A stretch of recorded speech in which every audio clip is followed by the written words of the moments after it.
Hi, welcome back to English 111 Online. This past week, hopefully, you created your introduction and your background information and submitted it so that I can look at it and give you some feedback on it. But until I get the feedback, comments made, and you get the opportunity to look at them, just remember, set up your Google Doc in proper MLA format, create an introduction paragraph based on the sample that I gave you with the attention grabber, and then narrowing the focus from the 17 global goals down to the specific goal you were writing about, and then with your thesis statement or your claim or your should statement where you mention the three solutions to the problem. Your background paragraph after that is devoted to the evidence that you've found to show that it is it's a pretty bad problem, the extent of the problem, the severity of the problem, the magnitude of the problem.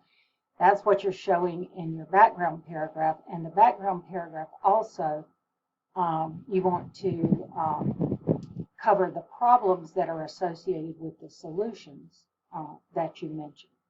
So just make sure that information you bring into your background paragraph is backed up with the evidence that you found from your research, and that the evidence and that the information that you give in that background paragraph relates to the problems associated with the solutions that you're going to be writing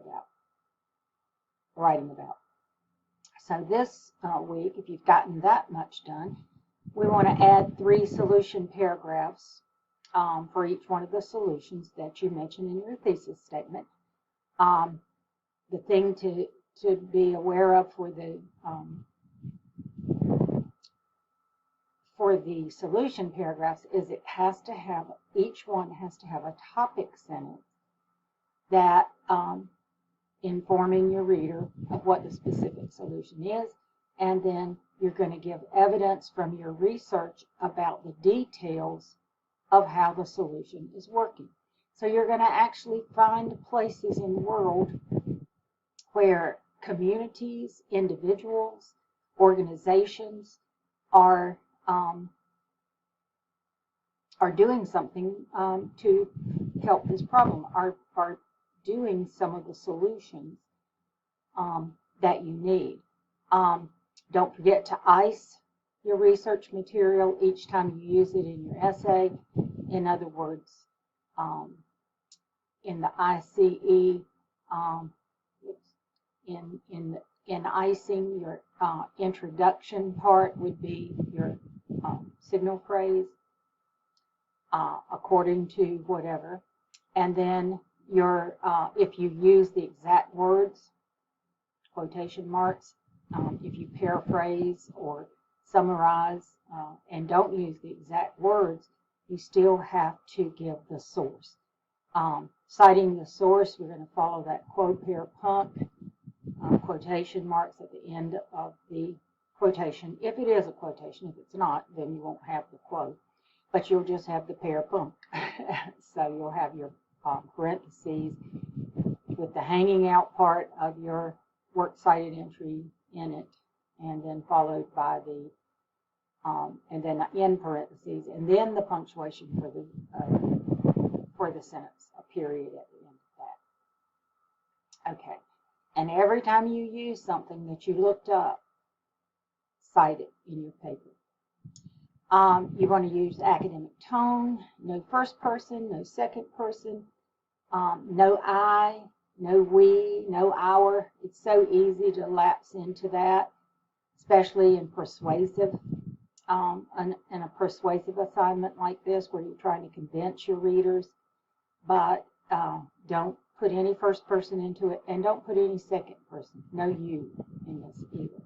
You're writing about the three, you're writing about the United Nations goals, them, they.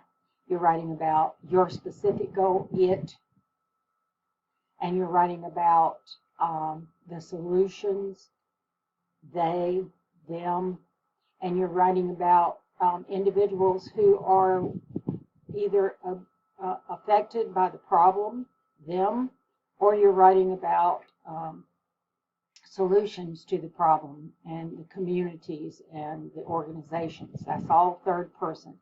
So nowhere in the essay do you put in anything personal, no personal examples or anything like that. All right, and the graded assignment for this week is to submit the document again. I don't mean for you to come up with a new document for each part, but you should have your MLA formatted document set up already with your works cited page to go along with it, so that I can check your in-text citations and match them to the works cited page and let you know if you've got a problem there so you can address it and fix it. And then start adding your solution paragraph. So the graded assignment for this week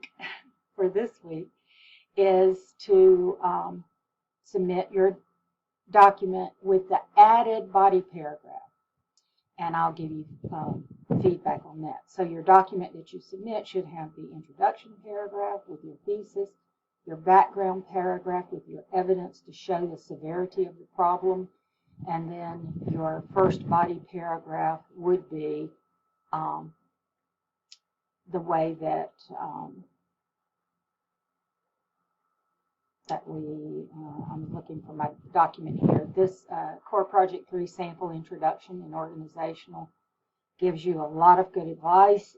If you need to see the way that I set up the introduction paragraph, please look at that with your researched attention getter. Nowhere should this attention getter be personal or be a question. It should be a startling fact regarding the problem. So look for that and start with that. Narrow it down until you're talking about the goal. And I put here one of the 17 goals is this, and you can use that kind of language too. So nowhere in there do you want to put my goal, the goal I chose, anything like that. You leave yourself out of it. It's academic, it's third person. And then the final thing, the most important thing, is the thesis statement that lists your 3 solutions. Your background paragraph, use the information about the problems that the solutions address. So since I mentioned up here in my sample trafficking, I want to give some information in my background paragraph about trafficking. I don't want to put anything in my background paragraph that doesn't concern the solutions that go with the background, that go with the bring in. It's funny how I lose my train of thought right in the middle of the sentence. Funny to me, I guess you might as well laugh. You're going to get this old one day. But the for each solution, that solution represents a problem. And so you want to include that in your background paragraph. Then when you get to the end of your background paragraph, you're going to end with a restatement of the solutions, because your reader has read all this stuff about the problem and they're overwhelmed with that now. Just remind them that there are 3 solutions that are going to help with this. And then here's what goes in the body paragraph that you'll be adding to those 2 paragraphs. You're going to start with a topic sentence. So do it in the same order that you mentioned it in your thesis statement. Here's mine. One solution that must be implemented is to ensure universal access to sexual and reproductive health and reproductive rights. And then you can give a little bit of problem information, but not too much, because if you find yourself wanting to give more information here about the problem before you get to talking about the solution, go back and put that information in your background paragraph. But make the focus of this being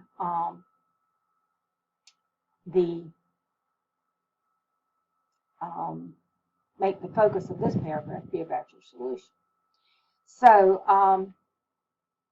like I mentioned a little bit here, and please, this is not my best writing. It's just something that I put together quickly to show students what to do. But anyway, here's what I said. Some countries, especially in their rural areas, provide little to no health care and services for females pre-pregnancy. In other words, they have no means to prevent unwanted pregnancies, either through education or the use of prophylactics. And that needs a, I'll just type it in here, that needs a citation and a period. So I can at least put that on there, even though I don't know my source right now. For example, in Eritrea, an unmarried woman has more knowledge of contraceptives than a married woman, and marriages are conducted at an early age. But groups such as the United Nations Population Fund are working to change that. And then I'm going to tell all the things that they're doing in order to change that. That lack of knowledge of contraceptives. And so after I give that information, and of course I would cite that. Remember, when you're icing, not only do you introduce it with a signal phrase, but you cite it properly, quote, pair, punk, quotation marks, parentheses with something that in the parentheses that matches the hanging out part on your works cited page, and then the period at the end of your sentence after the end parentheses. Okay, so that's what you do, and it's all solution based. After you give your research information, comment on it. So the icing is introduce, cite, and explain. So you've got to explain in your own words how this is, tie it back into the solution, tie it back into the goal that you're writing about. Now, the body paragraph, the solution paragraphs can refer to some of the problem. You can refer to it, but don't spend half the paragraph writing about the problem. This needs to focus on the solution to the problem. Of course, you can mention the problem so that you can comment and explain to your reader how this solution would actually help that problem. And that's what you should do in your solution paragraphs. When you get to the second one, start it with a topic sentence. Give your transition there. Another solution. Why do you do that? Because it helps your reader follow. Okay, now she's finished talking about this. Another solution, okay, and that is, that reminds my reader, okay, I'm talking about something new now, and I'm going to do it the same way. I'm going to bring in my research of where this is actually being helped, not more research about the problem, but about the solution. Who's doing something to change this? Is it an organization like the United Nations Population Fund up here? Is it a group in the community that's actually working on it? Sometimes you find solutions that individuals are working on in their community. And if you give one example of where the solution is working well, and you've got to give your reader some information about it. Yeah, you can't just say, yeah, this is working well in this community, you've got to explain all the details to them because you read it, but they didn't read it. So you've got to explain to your reader. That's your commentary becomes that. And then, of course, when you change to body paragraph 3, you'll start with your topic sentence that mentions the next solution. After you get all of these put together, all your body paragraphs, we'll talk about adding the opposition paragraph. We'll talk more detail about that, the refutation, and then your conclusion. So we'll go back and talk about those things next time. But for this time, focus on getting your research done for your body paragraphs, and remember to ice that information, and remember to use your transitions and your topic sentences. One solution, another solution, the third solution. That's what you want to do as far as helping your reader follow your paragraphs about your solutions. So, remember, you can't just mention the solution. You've got to give me some specific details about it. How is it being carried out? How long has it been going on? What are the kind of improvements that the solution has made? And you'll get all of that from your research. The other thing, as you're writing your solution paragraphs, we need to be aware of the different kinds of language, the different kinds of examples and things that you can give to make your paper more convincing. That's what persuasion is all about. Persuasion is so that you can convince your reader that these 3 solutions have to be done, because if we don't do these things, terrible things are going to happen. The problem's going to get just worse and worse. But that's what you're bringing in. And there are 3 different kinds of arguments that you can bring in. One is this rational appeal, the logos, facts, statistics, studies, surveys, authorities. This is the kind of thing that you got for your attention getter. It's a rational type of appeal, or logos, the root word for logic. This is what you're going to bring in. This facts, this statistics, these studies, these surveys, all this stuff to back up what you're saying as being true and right. One of the things that bringing in all of this rational appeal, or logos, is that you will begin to build ethical appeal, or ethos here. You want to be seen as a competent, fair, trustworthy person. Your document should be well written, backed with evidence, properly cited sources, establish a sense of this is the right thing to do. You can use that language. This is the right thing to do. That's ethical appeal, or ethos, the Greek word that is the basis of ethical. And then emotional appeal, the pathos. This is where you appeal to the emotions of the readers or the listeners, choice of language to stir the emotions, stories that bring out empathy or anger or another strong emotion. That is the kind of thing that becomes this pathos. Pathos is the Greek word that is the root word for sympathy, empathy, that pathos.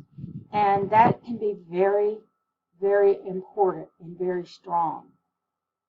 So bring in as much of this as you can. Do as much of this as you can, and that will be more convincing to your readers if you do.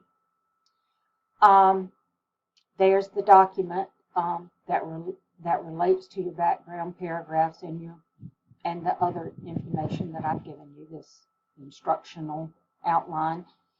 And make sure your document is well put together as far as MLA format is concerned.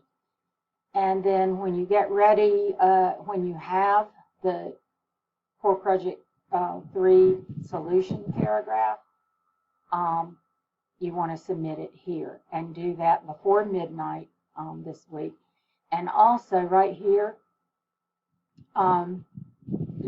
this document that you submit on this Turnitin link should have what you submitted before, your introduction and your background, and at least one body paragraph. The reason I want to see these is so if you're off kilter on anything, I can point that out to you, I can let you know, and you can fix it.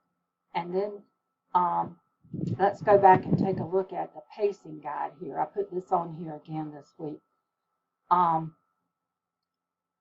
This past week, your introduction paragraph and the background paragraph. By the end of this week, your background completed, if you didn't get it completed when you submitted your introduction up here, and be researching evidence for your body paragraphs, and have at least one of your body paragraphs ready for me to look at. That's by this, these are all Sunday night dates here. After that, we'll add the opposition and refutation and the concluding paragraph, and then you're going to submit your whole rough draft to Smart Thinking. And then this last week, you'll have the time to revise as much as you possibly can to get it looking the way that you want it to look. And April the 17th will be the deadline for doing that. That's the Sunday, that's Easter Sunday actually. It's the Sunday before the week of spring break. I'm not going to have anything else due over that week, just that final Core Project 3 essay turned in. Remember, this counts 25% of your grade, so this is a big grade to get. So let's work hard on it step by step so that I can, and let me make feedback for you so that you can take care of any mistakes or anywhere you've gotten off a little bit, so that you'll get an A on this paper. That's my goal.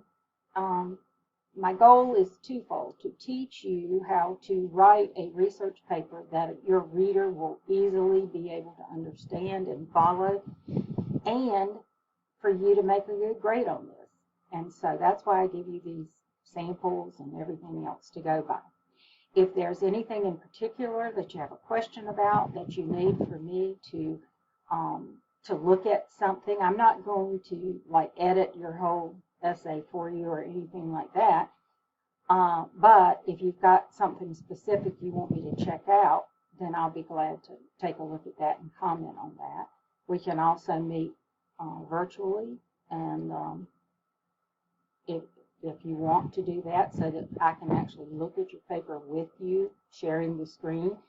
Or if you'd rather just send it to me in an email and ask me a specific question. Don't just send it to me and say, well, you look at this and tell me if it's right. That is not the kind of question I want. But you know, take a look at my thesis statement in my introduction paragraph and see if that looks like what the thesis statement should look like. Sure, I'll look at that and give you feedback on it. But the main feedback you're going to get is going to be on the actual documents through the Turnitin. And so I know some people do not ever go back and look at those, and so you just keep making the same mistake and it carries through to your final. But I put a lot of time and effort into giving you the feedback, so it's to your advantage if you will actually use the feedback. And then ask me for any other help that you need, and I'll be glad to help you. So y'all have a great week, and I'll see you next time.